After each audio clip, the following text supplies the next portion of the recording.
Nacional. As viagens de carnaval começam cheias de problemas. Estradas cheias, engarrafamentos, muita paciência. Começou o feriadão do carnaval. Uma invasão de aranhas venenosas assusta Curitiba. O Brasil tem problemas há 2 dias da estreia no pré-olímpico. O time repete erros e deixa Zagallo preocupado. Imagens do esporte. Um goleiro salva o time no último minuto de jogo. Marcelinho, o homem show do timão, dispara na artilharia. O segredo do carnaval que mais cresce no país. Carnaval de pai para filho. A tradição familiar das escolas de samba de São Paulo. Veja agora no Jornal Nacional.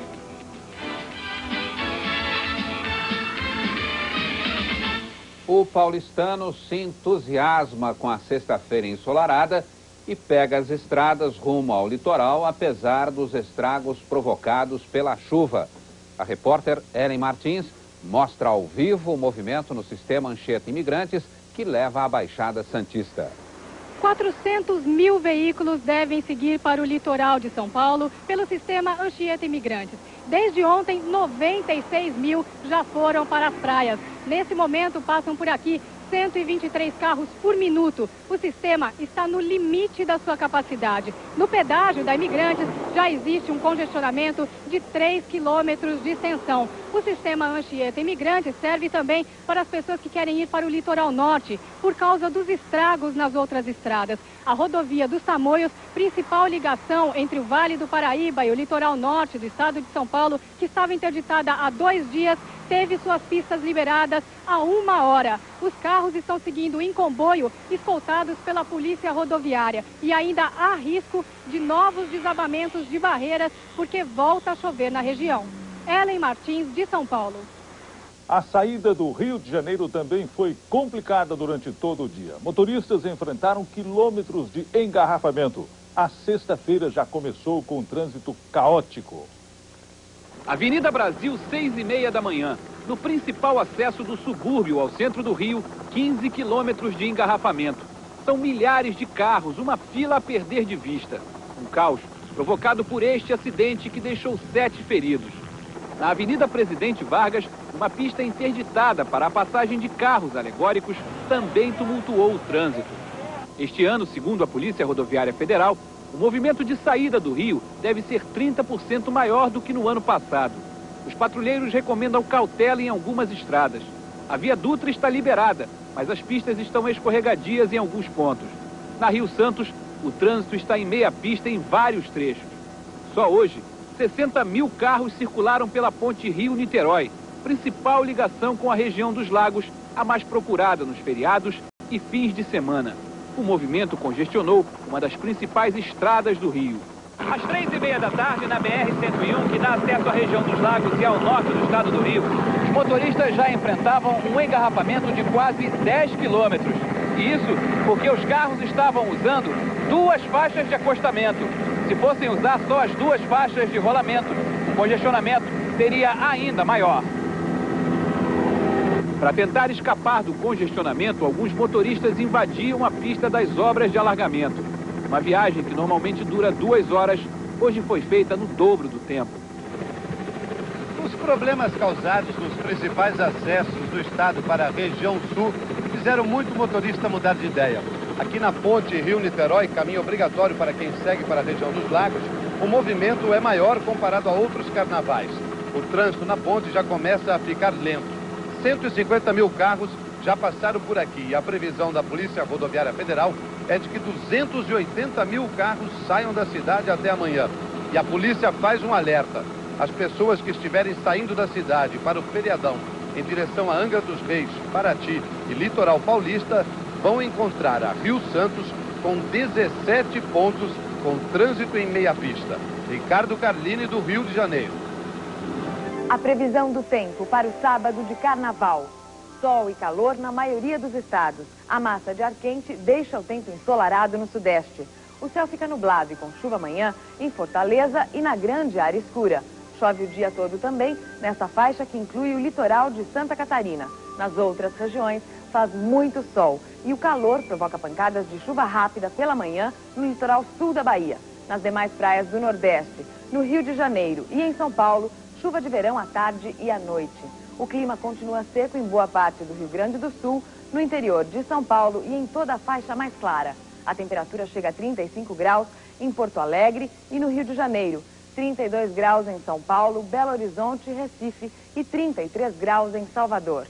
A seguir, mutirão no Rio de Janeiro para ajudar as vítimas da chuva. E o drama no município paulista arrasado pelo temporal.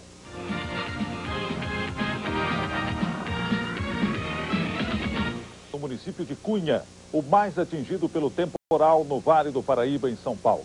No litoral norte, começa um mutirão para recuperar os estragos e limpar as praias.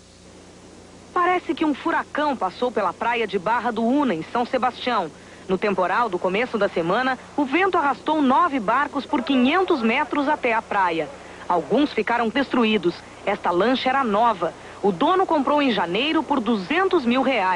Os funcionários da prefeitura trabalham para deixar tudo limpo até domingo. Enquanto isso, a Polícia Florestal e os bombeiros de Mongaguá, no litoral sul, procuram 6 adolescentes que foram acampar na Mata Atlântica.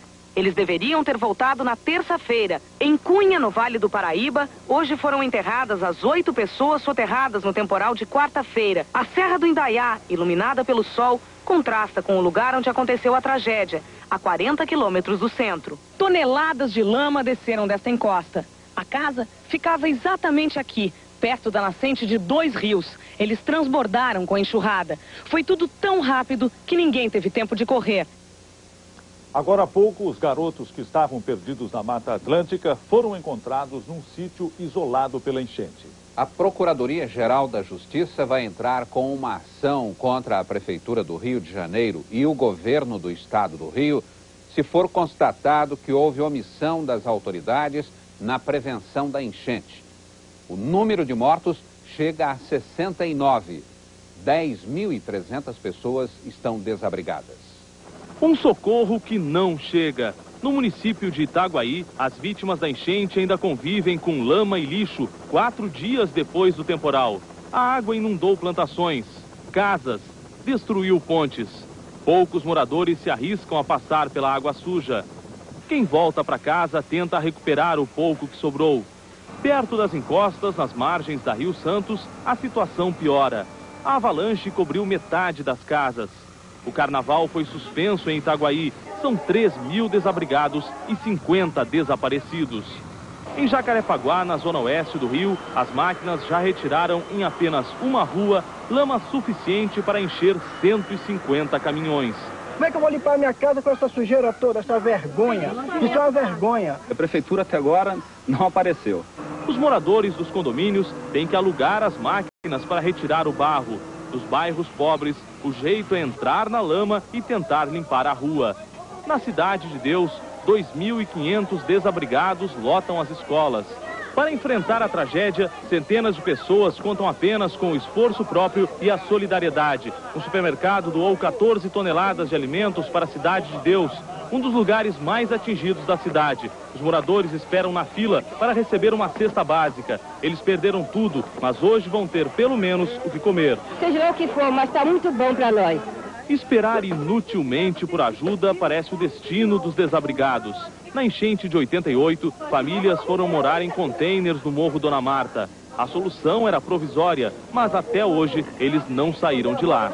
Hoje o Instituto Médico Legal foi o retrato da falta de estrutura para enfrentar a tragédia dos últimos dias. O IML recebeu 140 corpos, 20 além da capacidade. Houve tumulto. O corpo de uma vítima foi entregue para a família errada. O governo do Estado do Rio vai pedir ao governo federal uma verba de emergência para a reconstrução das áreas atingidas pelo temporal. Quem quiser fazer doações para os desabrigados pode ligar para o telefone do movimento Viva Rio. O número é 0800 26 2626. E qualquer doação para os desabrigados da chuva no Rio de Janeiro pode ser feita pelos Correios de graça. As encomendas serão entregues à Defesa Civil do Rio de Janeiro. Protesto na região oeste do Pará. Os moradores dizem que não aguentam mais a falta de energia elétrica. Em Itaituba, a 1.300 quilômetros de Belém, milhares de moradores pediram o fim do racionamento de energia na região, que já dura 18 dias. Dos 8 motores a diesel que abastecem os municípios, apenas 3 estão funcionando. Um ônibus de turismo é destruído pelo fogo na BR-277, perto de Foz do Iguaçu, no Paraná. No ônibus estava apenas o motorista que ia buscar os passageiros. Ele percebeu o início do fogo provocado por um problema mecânico e conseguiu se salvar. A polícia do Rio prende 4 homens acusados de matar o prefeito de Rio das Ostras, na região dos Lagos. Um deles foi reconhecido por causa de uma tatuagem na mão esquerda. Uma moçambicana com passaporte diplomático foi presa no aeroporto de Guarulhos, em São Paulo.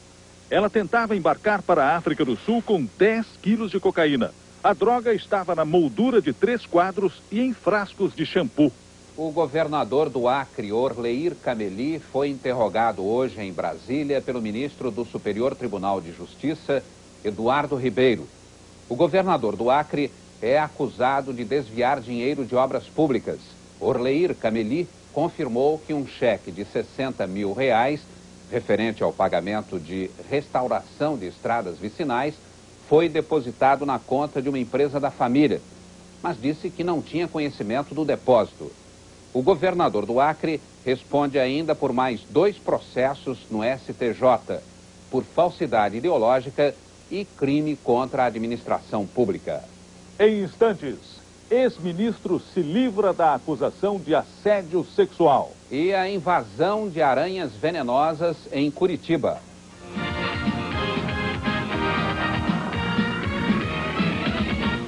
Curitiba. O veneno provoca graves problemas de saúde e quem é picado tem que receber soro rapidamente. Uma pessoa já morreu. Pequena, traiçoeira, venenosa. A Loxosceles, ou aranha marrom, mora na maioria das casas de Curitiba. Está pelos cantos, atrás dos quadros, dos móveis, dentro de sapatos e no meio de roupas. Por algum desequilíbrio biológico, nos últimos 10 anos, a aranha marrom saiu do ambiente natural e se multiplica dentro das casas na região de Curitiba. É por isso que aqui ela faz o maior número de vítimas de todo o país. No ano passado, 2.600 pessoas foram picadas pela aranha marrom. Só este ano, em um mês e meio, já são 800 casos suspeitos. Este centro especializado no tratamento atende 20 novos casos por dia. Tafarel, de 6 anos, foi picado quando vestia o pijama. O veneno da aranha provoca dor, febre, feridas na pele e ataca os rins. Se a pessoa não receber o soro em 3 dias, pode morrer. O médico falou que se eu esperasse mais umas 12 horas, daí era para mim encomendar o caixão do zelo. A invasão das aranhas trouxe um clima de medo à cidade. O engenheiro Carlos Zimmermann ficou apavorado ao encontrar uma em cima da cama. O problema é que não existe produto capaz de eliminar a aranha marrom. Uma cartilha distribuída à população alerta que só existem 2 modos de combatê-la. Manter a casa limpa, principalmente os locais escuros e quentes, onde ela costuma se esconder. E quando encontrar a aranha, use o chinelo. O Instituto de Tecnologia do Paraná já está fazendo um soro específico para o veneno da aranha marrom. O novo soro, que vai facilitar o tratamento das pessoas picadas, começa a ser usado ainda neste primeiro semestre. A Justiça absolve o ex-ministro e ex-diretor comercial dos Correios, Alexis Stepanenko, do crime de assédio sexual. Com a inocência comprovada, agora o ex-ministro quer processar o governo por calúnia e difamação. A denúncia aconteceu em agosto do ano passado. Uma funcionária dos Correios acusou o diretor Alexis Stepanenko, ex-ministro das Minas e Energia, de assédio sexual. O inquérito foi aberto, o diretor foi depor, o escândalo estava armado. Mas agora o Tribunal de Justiça do Distrito Federal decidiu. O ex-ministro é inocente. Em casa, ao lado de Dona Carmen, com quem é casado há 16 anos, Alexis Stepanenko já esperava por esse desfecho e quer apenas que seu caso sirva de alerta. O que nós podemos fazer para que esses fatos de pessoas sem nenhuma responsabilidade acusar qualquer homem público, sem nenhuma prova, sem nenhum indício, e enxovalhar a figura da pública? Foi algo, um constrangimento muito grande, com sofrimento, realmente. Com a decisão da Justiça, o processo que corre aqui na Delegacia da Mulher está arquivado. A delegada não quis dar entrevista, mas disse que apenas cumpriu seu dever. O primeiro-ministro do Canadá se enfurece com um homem que protestava contra os cortes no seguro-desemprego e parte para a agressão. O primeiro-ministro canadense Jean Chrétien saía do palanque depois de um discurso quando deu de cara com o jovem que protestava e não pensou duas vezes.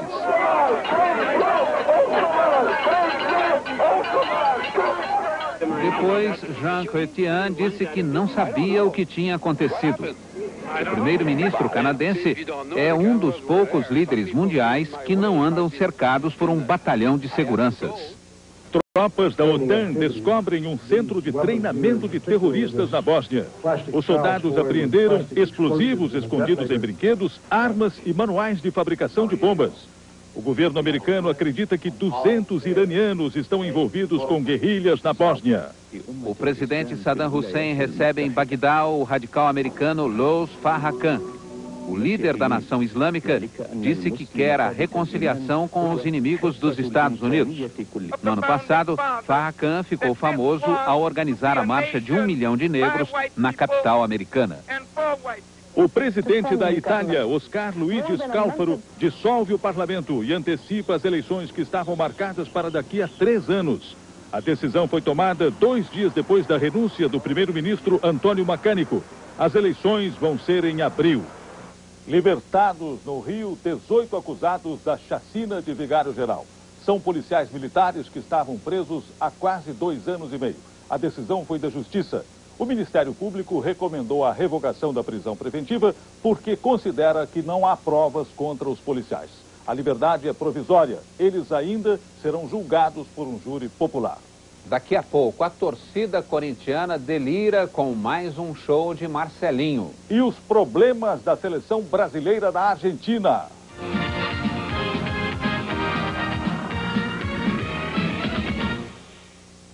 A legislação para o trabalho. Sindicalistas, empresários e governo se reuniram hoje em Brasília para discutir o acordo que reduziu direitos trabalhistas em troca de mais empregos. Muita gente gostaria de estar no lugar desses 85 trabalhadores. Mesmo sem carteira assinada e sem vários direitos legais, eles agora têm um emprego. Até o presidente do Tribunal Regional do Trabalho em São Paulo, que suspendeu novas contratações baseadas nesse acordo, confessa que se estivesse desempregado, faria a mesma coisa. É evidente, se estivesse com fome dentro de casa, eu aceitaria. Aliás, já disse isso mais de uma vez. Se o presidente do tribunal pensa assim, por que suspendeu novas contratações? É o que pergunta irritado o presidente do Sindicato dos Metalúrgicos de São Paulo. É bom lembrar que juízes e procuradores ganham muito bem e que nunca ficaram desempregados. Mas a justiça não terá mais por que se envolver nesses acordos se eles se tornarem legais. E o primeiro passo para isso foi dado hoje, numa reunião no Ministério do Trabalho, em Brasília, onde todos mostraram que querem a mesma coisa. Os trabalhadores garantir mais vagas, os empresários pagar menos encargos sociais e o governo reduzir o desemprego. O acordo assinado em São Paulo e que gerou tanta polêmica pode ter sido, afinal, só um ponto de partida. O nosso objetivo foi criar uma grande polêmica para uma grande, inclusive, discussão da sociedade, que é o que efetivamente está ocorrendo. De fato, nessa mesa só faltou o Congresso Nacional, que já está convidado para a próxima reunião no dia 27 em Brasília. O ministro do Trabalho quer apresentar para os líderes do governo, depois do Carnaval, a proposta de uma nova lei, para que o trabalhador custe menos para a empresa, mas não perca seus direitos individuais. À medida que tenha o entendimento e consenso de trabalhadores, empregadores e do governo, não terá, acredito eu, grandes dificuldades de tramitação no Congresso Nacional. O secretário-geral da Força Sindical, Enilson Simões de Moura, o alemão, anunciou hoje à tarde em São Paulo que está fora da central. Ele disse que não aceita o acordo para a contratação temporária de mão de obra. Para alemão, o acordo é ruim e não serve aos interesses dos trabalhadores. O último treino da seleção antes da estreia no torneio pré-olímpico deixa o técnico Zagallo preocupado. Exterior, doce exterior. Sem correria, sem tietagem, o capitão do Brasil bate papo com o sargento Titandil. Zagallo caminhando sem dar autógrafo. Tudo bem diferente daquele assédio implacável das últimas semanas. Depois do passeio pela cidade, Todos esperavam por um outro, um passeio de bola no treino. Foi o último coletivo antes da estreia. Era a chance de mostrar a Zagallo que o time evoluiu e se entrosou. Mas a seleção repetiu os erros do início da preparação. Chutes a gol. Aí estão as maiores causas para a dor de cabeça de Zagallo. É verdade que os titulares venceram por 3-0, mas os reservas tinham 5 jogadores de um time amador de Tandil e o treino durou quase 1 hora. Zagallo mandou repetir várias cobranças de falta, até alguém acertar. O treino foi importante para adaptar Juninho ao esquema de jogo em seu primeiro coletivo. A movimentação do Jamel o Juninho já muda totalmente. Defeitos vão surgir, né? E é bom que surgem no coletivo, não no jogo, para que a gente possa corrigi-los. O coletivo pode não ter sido uma maravilha, mas cá para nós foi até bom, para não criar uma expectativa de show no domingo. Se havia espiões peruanos por aqui, eles com certeza não devem esperar muito do Brasil. Melhor assim, domingo, quem sabe, eles tomam um susto. A seleção peruana chega esta noite a Tandil. Amanhã à tarde, os 2 times fazem um reconhecimento do estádio onde vão jogar no domingo. Marcelinho brilha de novo com show de bola e mais um golaço. Nada demais para quem é o artilheiro do Campeonato Paulista, com a incrível média de 3 gols a cada 2 jogos. Marcelinho abriu o Campeonato Paulista com um gol olímpico. E esse foi só o começo. Nesse início de 96, ele tem feito mágica com a bola. Chutes fortes, colocados, todos com o endereço certo. Foi de Marcelinho o gol mais bonito do campeonato. Um gol de placa na Vila Belmiro contra o Santos. Qualidade e quantidade. Marcelinho Carioca, nesse Campeonato Paulista, fez 9 gols em 6 partidas. Uma média de 1,5 por jogo. Ele é hoje o artilheiro isolado da competição. Na partida contra o Guarani, o Corinthians jogou sem 7 titulares. O camisa 7 do time valeu por todos eles. Além de 2 gols na vitória de 3-0, Marcelinho mostrou um futebol refinado, que tem sido rotina quando esse craque está em campo. Quando você faz por onde, o homem lá abençoa, hein? Veja a seguir, um goleiro com fome de gol salva o time no último minuto. E a tradição familiar das escolas de samba de São Paulo.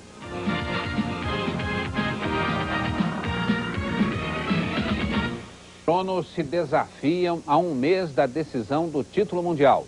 E um goleiro salva o time com um gol no último minuto. O goleiro da seleção olímpica mexicana, Oscar Pérez, não evitou o gol coreano no segundo tempo. A cabeçada de Choi Yong-soo não tinha defesa, 1-0. Aí bateu o desespero e lá se foi Pérez no último minuto do jogo para a área da Coreia do Sul. Era o dia dele. O coreano erra a cabeçada e a bola vai para o pé de quem? Daquele que ninguém sabia também era artilheiro. Oscar Pérez, o goleiro com faro de gol. Mike Tyson e Frank Bruno treinam forte e se desafiam a 1 mês da decisão do título mundial dos pesos pesados em Las Vegas. Tyson, ex-campeão, promete nocautear o inglês de novo, como em 89. E Bruno, o atual campeão do Conselho Mundial, diz que não aceita sequer pensar que vai perder. No way, no way, no way.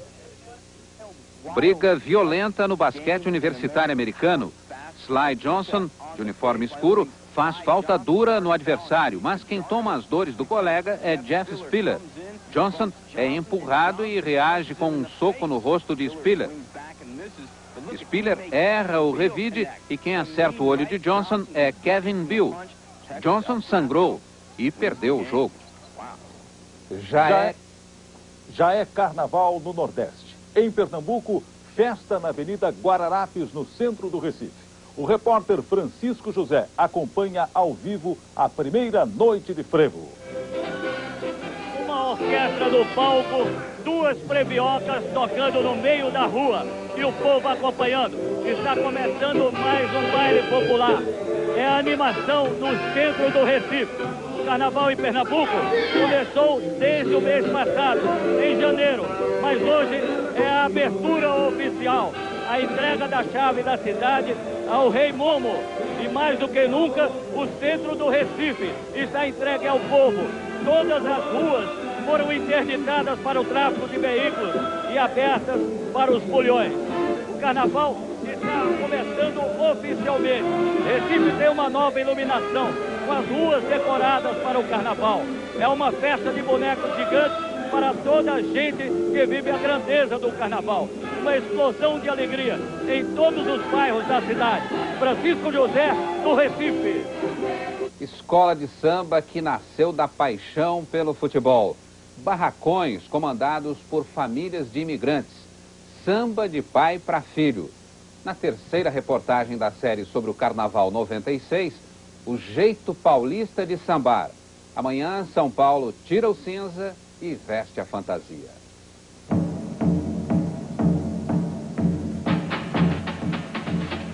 No coração deste imenso bloco de concreto, pulsa o compasso de um tamborim. São Paulo fez a síntese do Brasil, com gente vinda de toda parte. As escolas de samba vão levar para o Carnaval toda essa mistura. Carlos Bichara, um carioca, filho de libaneses, chegou à cidade em 1951. Acostumado com a folia, criou um bloco que acabou virando escola de samba. O barracão debaixo do viaduto trabalha com a mulher, Dona Rosa, uma imigrante portuguesa, e o filho Maurício. A família dá duro durante 3 meses, por amor à escola. Até na hora do desfile, o trabalho é tanto que nenhum deles pode cair no samba. E chega lá, nós ajuda mais a montar a escola também, aí quando nós vemos já tá entrando todo mundo e nós fica para trás. Mocidade, alegria, carnaval. Escola de samba em São Paulo é administrada de um jeito diferente. É um negócio de família, uma tradição de pai para filho, que começou em 1949 com seu nenê da Vila Matilde. A nenê no carnaval, a nenê no carnaval, oba, é mensageira de emoções da passarela. Seu nenê tocava pandeiro num grupo de samba. Era amigo de Natal e Paulo da Portela. Animado pela irmã, Dona Dina, fundou a escola, a mais tradicional de São Paulo. Está no sangue da família. Isso já vem da época do meu pai, né? Meu pai também tocava sanfona, tocava pandeiro. Famílias como a de seu nenê e dos Bichara lutaram para fazer crescer o Carnaval paulista, que hoje tem quadras cheias nos ensaios, tem sambódromo, luxo e alegoria. Na contramão das tradições, uma escola tem mostrado que profissionalismo é mais de meio caminho andado para conquistar um campeonato. Uma das maiores torcidas do país, acostumada às alegrias da vitória, fez do time de futebol uma escola de samba, a Gaviões da Fiel. Acho que a tendência é tentar conquistar o bicampeonato. É gol. É gol. Gaviões comandam a festa. E ao poeta Vinícius de Moraes, que um dia disse que São Paulo era o túmulo do samba, a cidade já pode dar uma resposta. Tem o carnaval que mais cresce no país. O samba para ninguém mais botar defeito.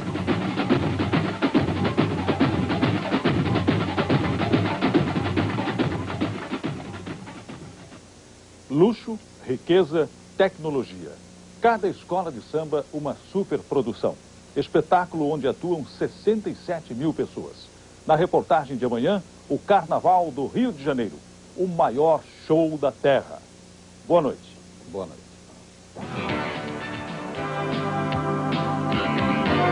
Rede Globo. Assista agora. Explode Coração. Classificação